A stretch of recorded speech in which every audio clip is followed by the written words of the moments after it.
I pulled 37 pounds of strawberries from a single 4-foot by 8-foot bed last June. And yes, I weighed every single one because I simply could not believe what was happening in my own backyard.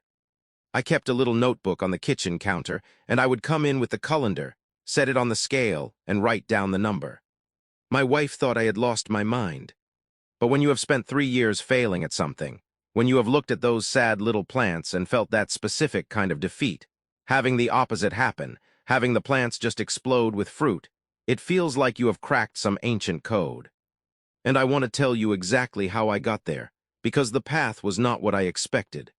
But here is the thing I find myself telling everyone who sees those photos. I did almost everything wrong for the first 3 years. The plants I put in the ground back, then gave me maybe a handful of berries, tiny, misshapen, pale on one side, and half of them got eaten by something before I could even pick them. I remember standing there in the garden, looking at a berry that was finally starting to turn red, and seeing a slug had hollowed it out from underneath overnight. I was ready to rip the whole patch out and declare strawberries a lost cause. And then I met a woman at a local plant swap, an older gardener named Evelyn, who looked at my sad little strawberry starts I was trying to give away and said, "You are making the mistake everyone makes." She said it not unkindly, just matter of fact, like a doctor diagnosing a sprained ankle. She then told me 3 things that changed everything, and I mean everything about how I grow strawberries. None of them are expensive, none of them require any special equipment, and honestly, the fact that this information is not the very first thing every garden center tells you when you buy a plant is kind of frustrating. It really is, because it is so simple, and it makes such an enormous difference that I have to assume the people selling you the replacement plants every year would simply prefer you did not know it. The truth is, growing strawberries is not complicated. But we have been sold a version of it that is. We buy these cute little pots with a single plant already flowering, we tuck them into a corner of the garden, we treat them like a decorative annual, and then we are disappointed when we get 4 berries and the plant dies over the winter. That is the model. That is what the glossy plant tags want you to do, because next spring you will be back at the garden center buying another cute little pot. And you will do it again and again, year after year, thinking you just do not have a green thumb for strawberries. I know that feeling. I know exactly how it sits in the back of your mind when you are at the grocery store in February, staring at a clamshell of pale, crunchy, flavorless strawberries that cost you $6, and you remember that little pot you bought last spring that gave you nothing. You remember the one berry you got, the one you let ripen a day too long because you wanted it to be perfect, and then it was mushy on one side. It is a specific kind of defeat, and I want to walk you through everything I wish someone had sat me down and told me on day 1, so you can skip the 3 years of heartbreak and go straight to the part where you are out there with a colander every morning in June, picking more berries than you know what to do with. The part where you start giving them away to neighbors because you simply cannot eat them fast enough. That is a real problem, and it is the best problem to have. Let us start with the single biggest mistake I made, and the one Evelyn spotted from 20 feet away. I planted my strawberries in a neat little row, in the ground, right in the garden soil. It seems logical. It is where plants go. You dig a hole, you put the plant in, you pat the dirt back, you water it. That is gardening, but strawberries are not like tomatoes or beans. They are not like the zucchini that will grow in a pile of gravel just to spite you. They are shallow, rooted perennials from the edge of the forest. They evolved at the margins of clearings, in slightly acidic, incredibly well-drained, almost fluffy soil made of decomposed leaves and wood. Think about the forest floor. Think about that spongy layer of leaf litter you can sink your fingers into. That is what a strawberry root system wants. They absolutely cannot tolerate having wet feet. If the crown of the plant, the thick bit where the roots meet the leaves, sits in heavy wet clay soil over winter, it will rot. Not might rot, will rot. I have pulled up plants in spring that looked like they just melted into a brown sludge at the soil line. And in the summer, heavy soil compacts. The roots struggle to push through it, and the plant limps along producing a few sad berries before giving up entirely. My garden soil is a decent silty loam, and even that was too heavy for them. It held water a little too long. It settled a little too dense. They want drainage that is almost absurd. The kind of drainage you get in a raised bed filled with a mix that is 1/3 good compost and 2/3 something coarse and structural, like pine fines or a high-quality potting mix with a lot of perlite. I now grow all my strawberries in dedicated raised beds about 10 inches deep, and I fill them with a mix that looks entirely too chunky, almost like orchid mix.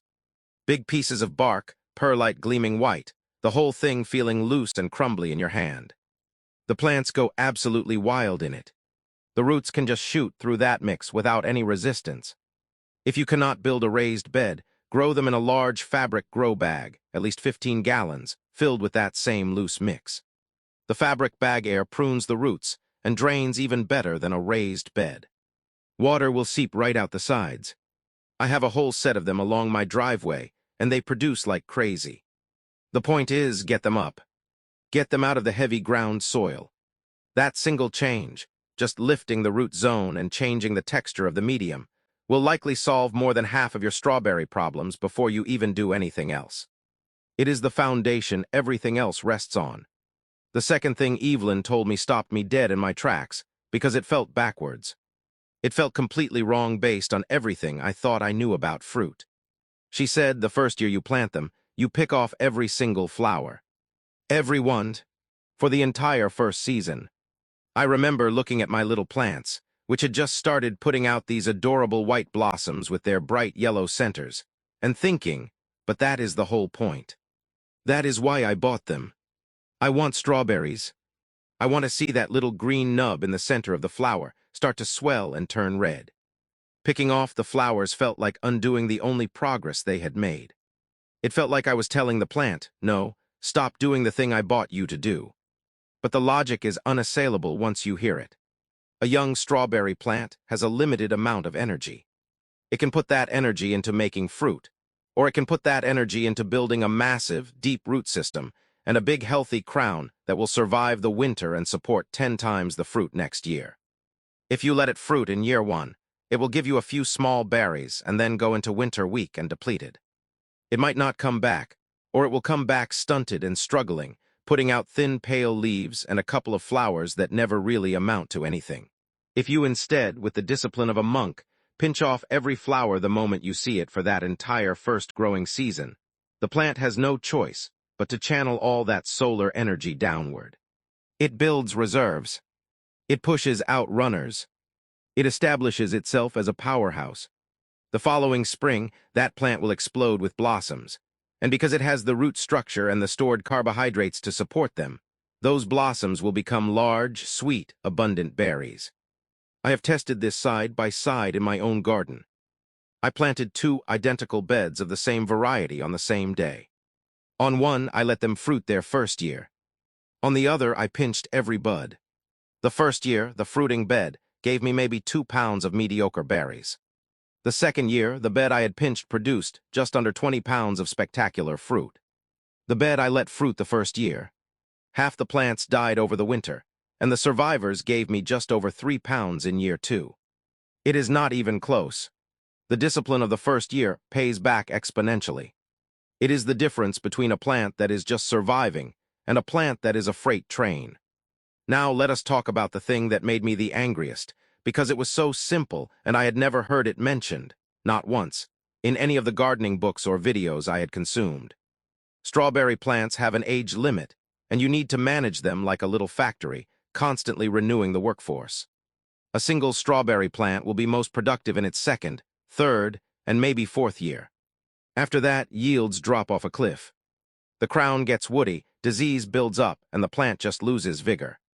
It is a perennial that behaves almost like a short-lived perennial, and if you keep the same plants in the same spot for 5 or 6 years, you will be wondering why your patch has stopped producing, and the answer is simply that the plants are old and tired.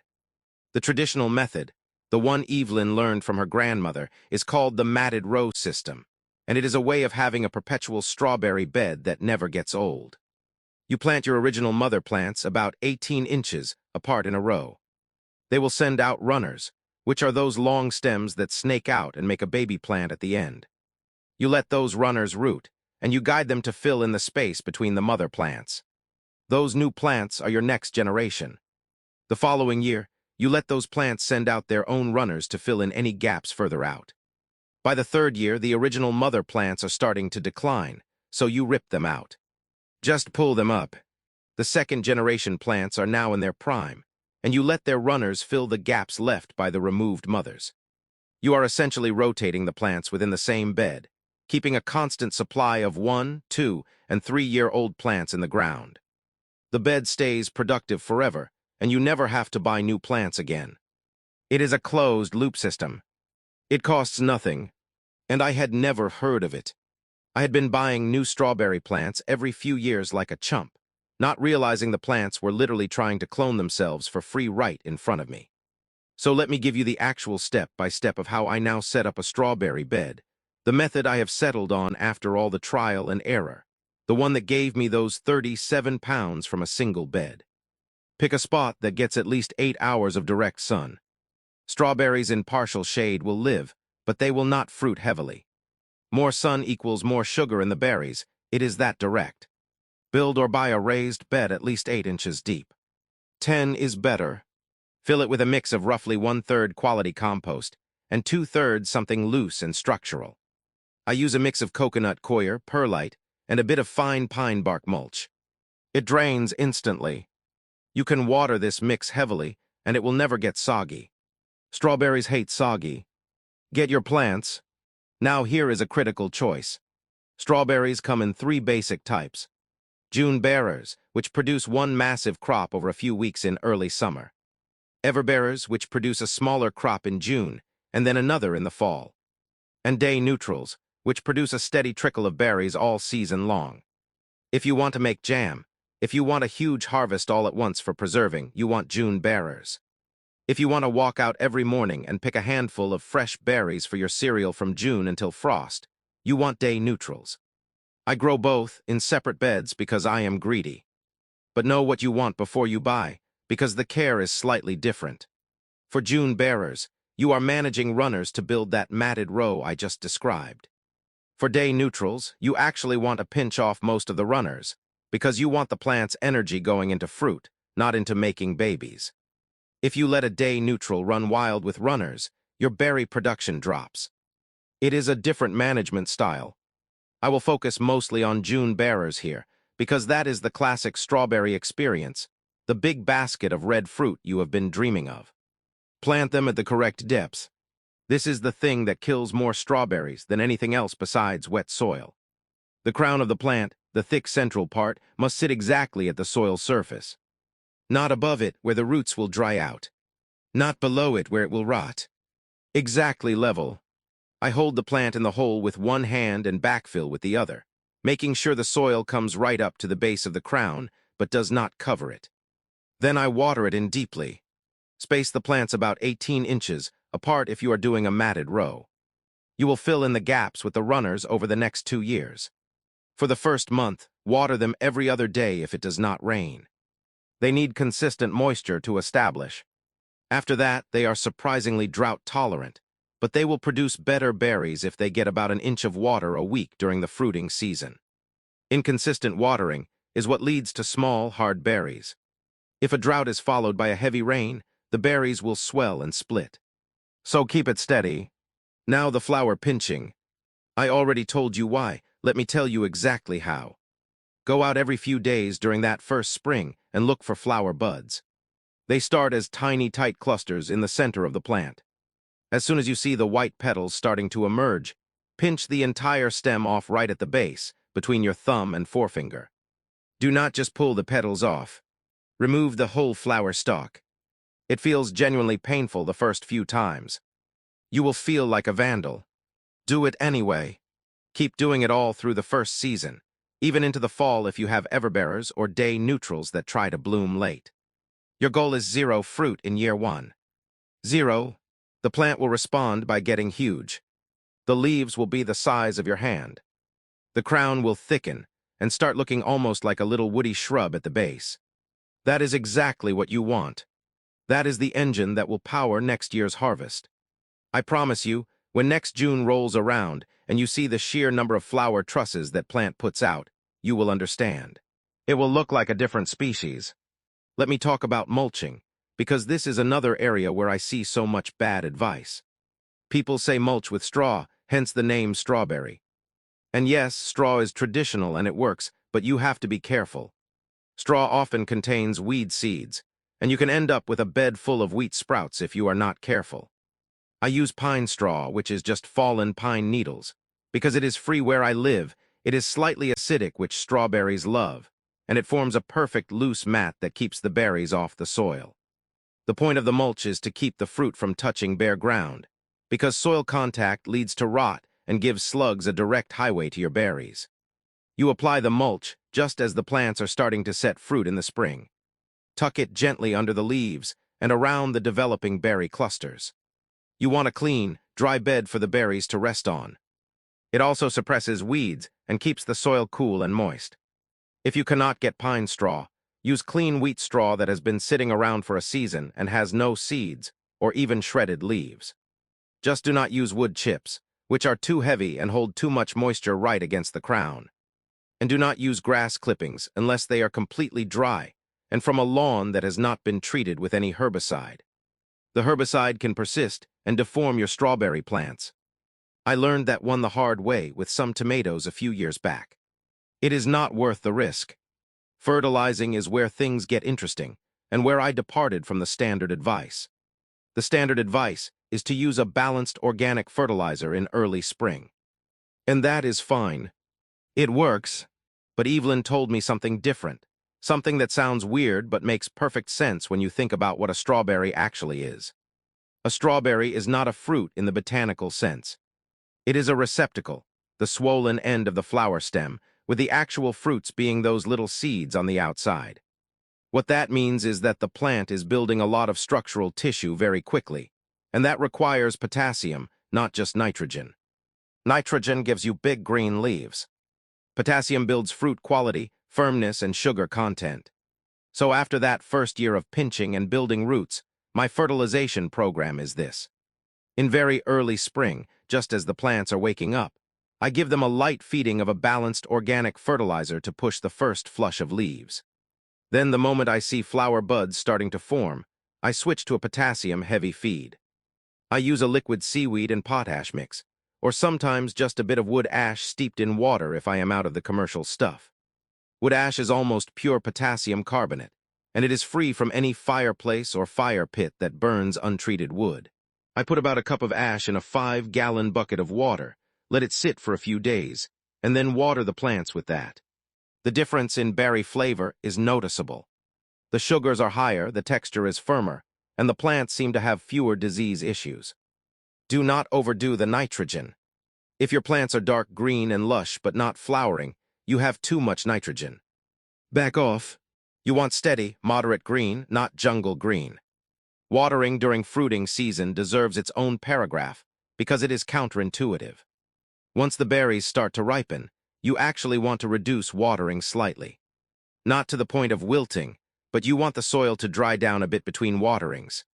This concentrates the sugars in the fruit and reduces the risk of gray mold, which is the fuzzy fungus that turns your perfect berry into a gray mush overnight. Gray mold is the bane of strawberry growers, and it thrives in wet, humid conditions. If you are watering overhead with a sprinkler, stop.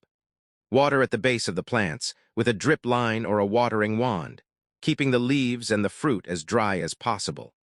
If you live in a humid climate, space your plants a little wider to improve airflow.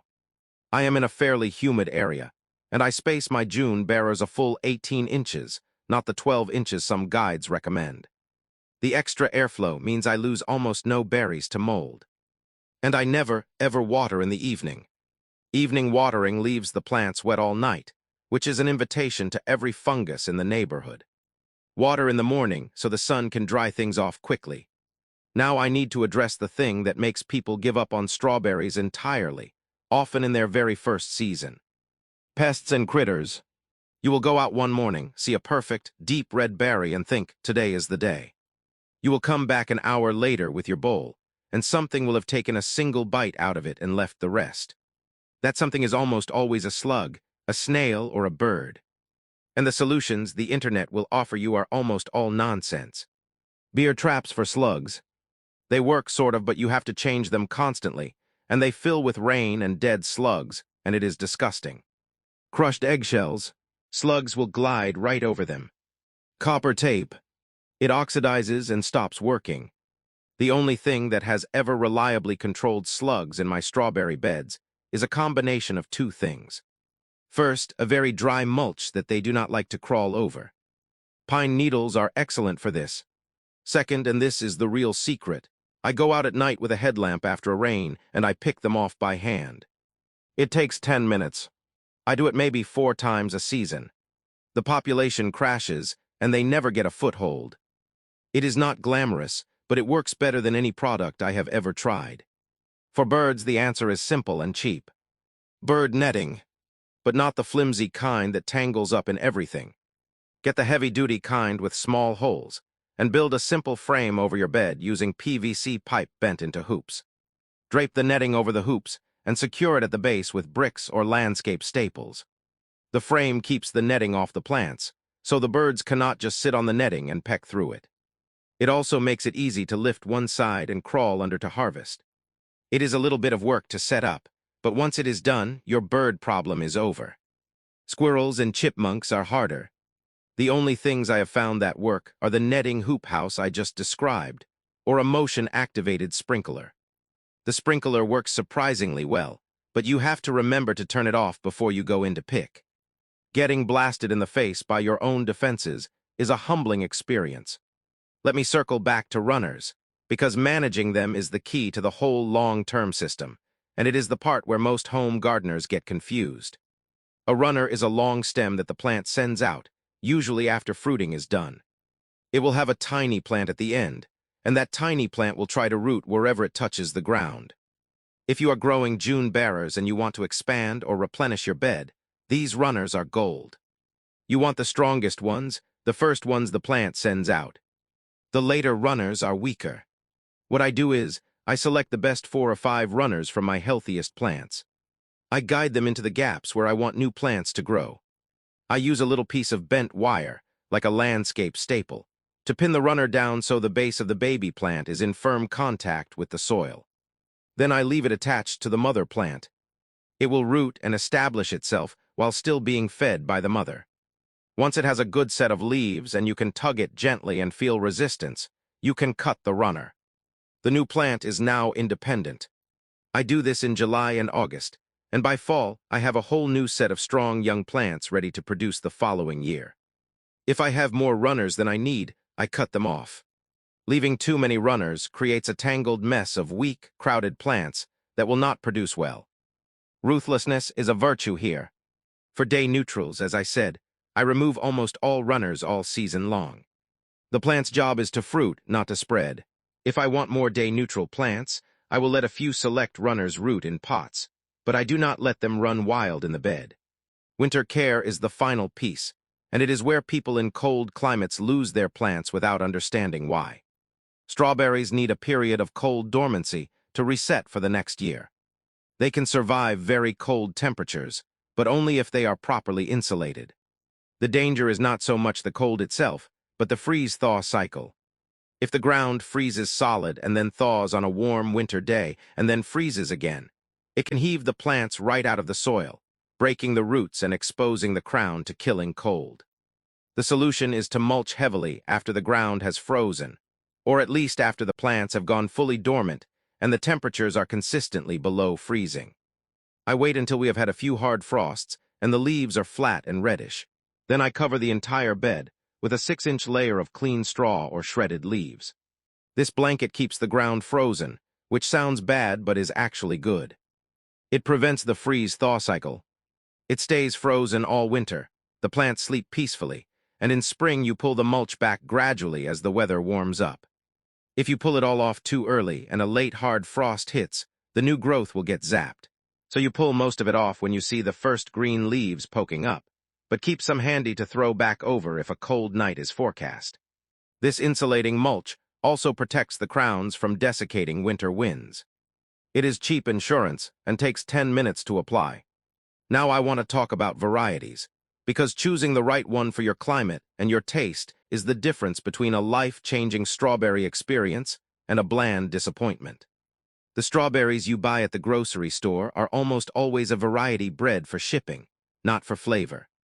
They are hard, they are hollow in the center, and they taste like vaguely strawberry-scented water.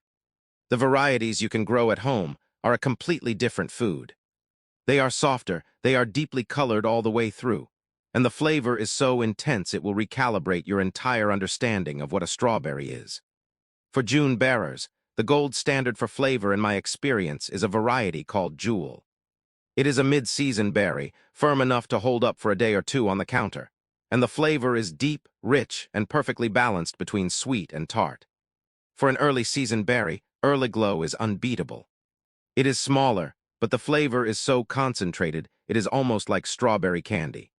For a late-season berry to extend the harvest, Sparkle is an old heirloom that makes smaller, incredibly aromatic berries perfect for jam. If you are in a warmer climate, you need varieties with lower chill hours. Chandler is a great June bearer for the South. Seascape and Albion are excellent day neutrals that will produce all season in almost any climate. Do some research on what grows well in your specific region. Ask at your local farmer's market. The old-timers there will tell you exactly what varieties have been working in your area for decades. Harvesting is the reward, and there is a right way and a wrong way to do it. A strawberry is ripe when it is fully red all the way to the tip, with no white shoulders. It should be slightly soft to the touch. If you have to tug hard to get it off the plant, it is not ready. A ripe strawberry will almost fall into your hand with a gentle twist. Harvest in the morning after the dew has dried, but before the heat of the day sets in. Berries picked in the cool of the morning will keep longer and taste sweeter. Do not wash them until you are ready to eat them or process them. Washing introduces moisture that will cause them to mold in the fridge. If you have more than you can eat fresh, and you will, freezing is dead simple. Just hull them, spread them on a baking sheet in a single layer, freeze them solid, and then transfer to a freezer bag. They will not turn into a solid icy block that way. They stay individual, and you can grab a handful for smoothies. Making jam is another rabbit hole entirely. But let me just say, homemade strawberry jam from your own sun-warmed berries is so far superior to anything you can buy that it almost feels like a different product. It is the taste of June in a jar, and it will make you insufferably smug all winter. I want to address one more thing, because I know someone is thinking it. What about those vertical strawberry towers, the ones with all the pockets? They look amazing in the catalog photos. I have tried 3 different versions of them, and in my experience, they are a nightmare. They dry out so fast that you are watering them twice a day in the summer. The plants at the top get all the water, and the plants at the bottom get parched. They are hard to fertilize evenly. And in the winter, the soil in those little pockets freezes solid, and the plants almost always die. I have lost more strawberry plants in vertical planters than I care to admit. If you have 0 ground space, and it is your only option, go ahead, but manage your expectations. You will be watering constantly, and you will probably lose most of the plants over winter. A fabric grow bag on a sunny patio will outperform a vertical tower every single time, with a fraction of the hassle. The thing that gets me every time I walk out to my strawberry beds in June is how utterly abundant they are. It feels like a cheat code. You put a few plants in the ground, you follow a few simple rules that cost nothing, you wait a year, and then you are drowning in fruit. It is the closest thing to free food I have ever experienced, and the knowledge that makes it possible is not new. It is old. It is the accumulated wisdom of generations of gardeners who figured out what works and passed it down.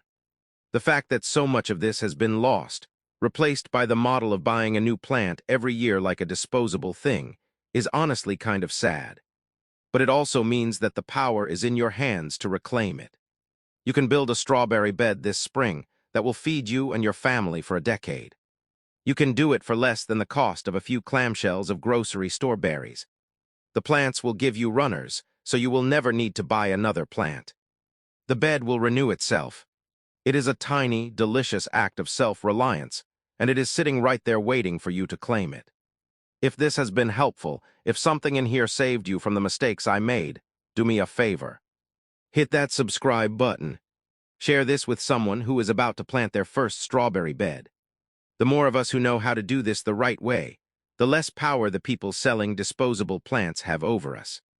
And that is a world I want to live in. Now go get your hands dirty.